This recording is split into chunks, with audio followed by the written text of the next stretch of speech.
আজকে আমরা এরকম একটা জায়গা দেখাবো আপনাকে, যে জায়গাটা নাকি আগে পিছিয়ে কোনোদিনও দেখেন নাই। আর এই জায়গা যদি একবার আসেন, দ্বিতীয়বারও আসার চেষ্টা করবেন। বহুত বস্তু আছে, গোয়ালপাড়া অবস্থিত।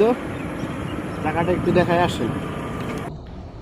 আপনারা হাজার হাজার টাকা খরচা করে এই কলকাতা যে হাওড়া ব্রিজ দেখেন, কিন্তু এখানে দেখেন কিরকম করে বানাইছে বাঁশ দিয়া, দেখছেন? দেখেন কত সুন্দর একটা ভিউ দেখাবো আপনাদেরকে। আসেন আমার পিছনে আসেন। এই যে দেখেন কত বড় একটা সাপ, দেখছেন? এই যে দেখেন দেখেন দেখেন দেখছেন কত বড় একটা সাপ। আসলে তো এটা বাস্তব নয়, ঠিক আছে? এটা বানানো হয়েছে আপনাকে,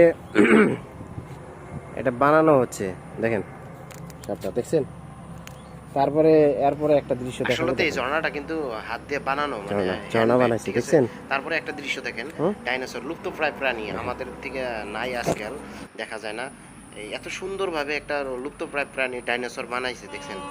এত সুন্দর করে বানাইছে ডাইনোসর। তারপরে তারপরে দেখেন, তারপরে একটা দৃশ্য দেখাবো, যেটা আমরা কই সাধারণত মহিষ, অসমীয়াতে ম, আর ইংরেজিতে বাফেলো। দেখেন কত সুন্দর করে বানাইছে।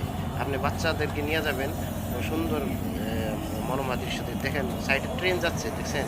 রাস্তা দিয়ে, হাই রোডের ওই সাইডে। এটা একটা নার্সারি হয়, এই জায়গায় সব কিছু আছে। তার সঙ্গে দেখেন এই যে একটা রাইনো গুলা কয়, রাইনো গড়, অসমীয়াত গড়, হরিণা দেখলেন।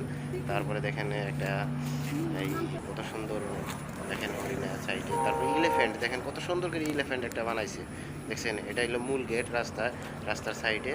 আর একটা নার্সারি, আর এই বাচ্চাদের জন্য অনেক সুন্দর একটা মানে এটা কি কয়, মানে একটা পার্ক আছে।